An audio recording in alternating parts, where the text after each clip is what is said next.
Yesterday, several apparent alien bodies were shown in Mexican Congress by the self-proclaimed UFO expert named Jaime Maussan.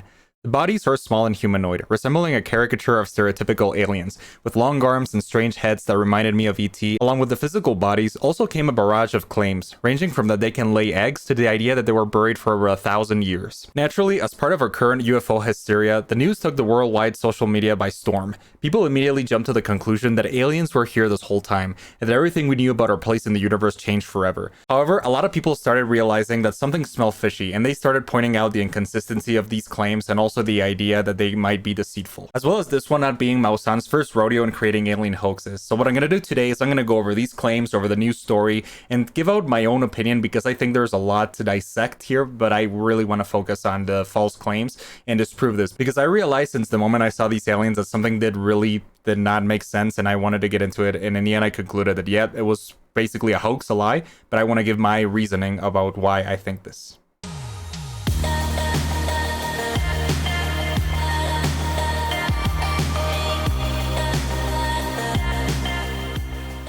So in the video, Maussan shows the two bodies in front of Congress, and I realized like how humanoid these things looked. I realized like, hey, it seems kind of narcissistic to think that if aliens exist somewhere out in the universe, they will look like us, especially like us primates with our arms and legs, and especially I thought it was weird that they had 3 fingers. But what I'm gonna say next is what really made me realize that this really seemed fishy, and it's starting with the bones. So I dug a little bit deeper, and I realized 2 things. The first one was that back in 2017, this hoax took place for the first time. So these aliens were supposedly dug out of the Nazca lines in Peru, and the Nazca lines are notorious because of many like alien conspiracies, alien stories, especially like the inspiration for the 4th Indiana Jones movie. Like that is like because of the legends surrounding this place. But without evidence, we can't really conclude that they're anything more than legends. But this is really the first time that this case has gotten a big spotlight thanks to the responsibility of the Mexican government. Taking a look at the x-rays, we realize that the skull is really an inverted llama skull with a lot of the parts in the bottom of the mouth and the eyes like shaved off. So we see basically the base of the skull, but inverted in a way that makes the face, like the back of it, look like the alien's face. And it is obvious that they carved the eyes in it and the mouth and the nose. And that is really only the first one, but what really makes it obvious that this is a fabricated skeleton is looking at the arms, the fingers, and the legs. First of all, these bones are identical to the human bones. If you look at the fingers in a human skeleton, you realize that it really matches a lot of the same bones in the alien's body, for example, like the arms and the legs. And it also doesn't make any sense because a lot of these are inverted and they're not symmetrical. So I asked myself, like, why on earth would these things not be symmetrical? I thought evolution has a very specific way, unless for some reason in their planet, their evolutionary paths like contradict everything we know about biology. That is something that made me really skeptical, as well as the joints like between the legs and the body. Like, it wouldn't make any sense because they wouldn't be able to move. This is all explained in another video by a channel named Scientists Against Myths, so if you want to see the full video, I'll put it in the description. So now that I've analyzed the skeletons, I want to look at this case through the eyes of 2 different concepts. One which is Occam's razor, and the second which is Sagan's standard. Occam's razor states that if you have 2 competing ideas to explain the same phenomenon, you should always prefer the simpler one. Here, we have to ask ourselves, what is more likely? That actual alien bodies were found, or that they were fabricated and subsequently promoted by a known hoaxer? Using this principle, and seeing the obvious match between the alien's bones and human bones, we can see that this is actually just a mix of human and animal bones stitched together and covered by a layer of material made to look like skin. That is nothing more and nothing less.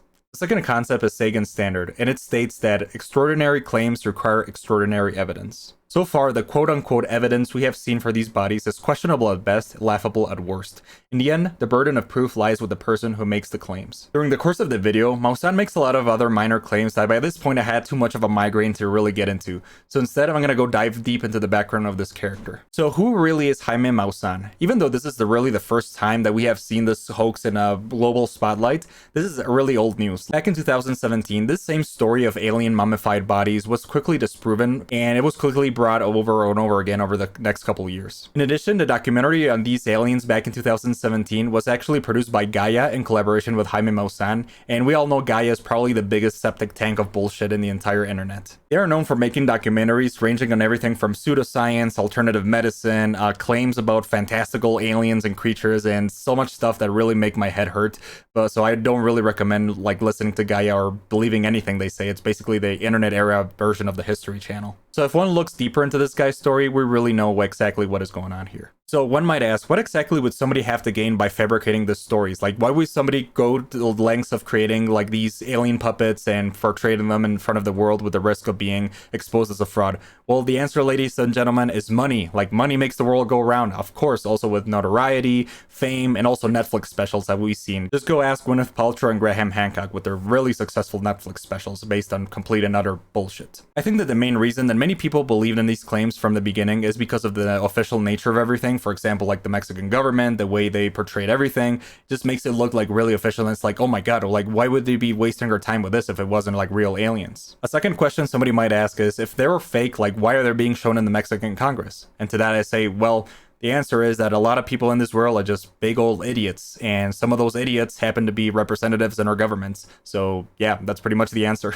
So in the end, Mosan is really just another fraudster, and like a child who screams for attention and just wants like everybody in the world to listen to them, the best way to deal with this situation is to just ignore it and move on to more important things. A third question that people might ask has to do with the transparency of the claims. For example, if this is a hoax, like why is he inviting the whole world to go and investigate the aliens, like analyze them? And the answer is, he actually claimed that people from the UNAM, which is a very reputable university in Mexico, actually dove into the bones and analyzed them.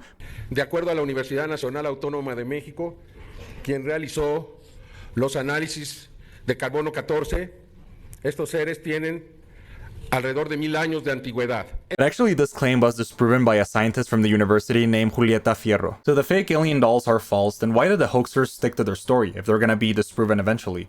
Well, it has to do with the psychology of a hoaxer. Because it doesn't matter that a large percentage of scientists and reputable sources disprove their claims. All that matters to them is for a percentage of the people to really believe in what they're saying, and that they use that percentage in order to gain more money, more notoriety, to make their name known, and that's really all that matters, no matter how many people like expose them as liars and how much they would risk their actual reputations. As a final point here, it makes me ashamed as a Mexican to see these things happen within my own government. Because it is not only dangerous to make pseudoscientific and fake claims, because this affects a lot of people, obviously, and their belief systems and like what we know is true, what we know is real, but it also like makes a laughing stock of these kind of situations. And in the future, if we actually discover aliens, it might be like the boy who cried wolf. So we want to get reputable information if many people think that it's just another hoax. So it makes it hard in the future for real science to progress, and that is a reason why I think it is important to address these things. Now, it is important to state that I, more than anybody, would love for aliens to be real. As a huge science fiction fan, I always dreamed of having this be confirmed in my lifetime, but as long as there isn't solid evidence, we cannot hold on strongly to any confirmation that they have visited our planet.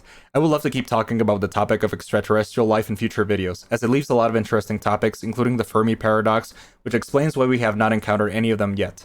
Carl Sagan himself, who brilliantly disproved hundreds of shoddy UFO claims that seem to appear every year like a game of whack-a-mole, stunning the masses only to yet again be disproven, was a big proponent of searching for extraterrestrial life in the cosmos. On the question of aliens are real, I would say with near certainty that they are. The universe is a big place, and it's obvious that with so many planets, so many solar systems out there, that it is very certain that life formed in at least a couple of them. Whether they become intelligent life, whether they can travel to other solar systems, that is yet to be seen.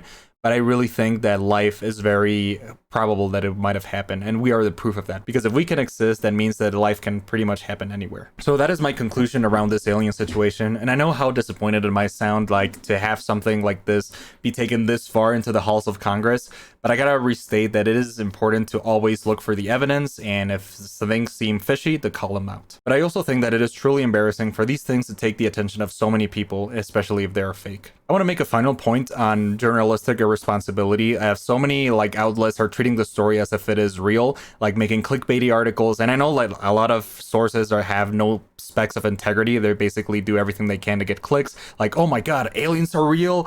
And then they like publish these stories, republish them, and basically it makes the population a little bit dumber, putting things that are blatantly and demonstrably false into the public consciousness. And I think as a news source, there has to be some standards of reputability. So no, people, these aliens are not the real thing, and I just urge people to think critically, like not jump to conclusions right away. And to end this, like before I go, I'm going to leave a quote by Carl Sagan himself that says, "It pays to keep an open mind, but not so open your brain falls out." That would be everything for today, and I'll see you guys next time.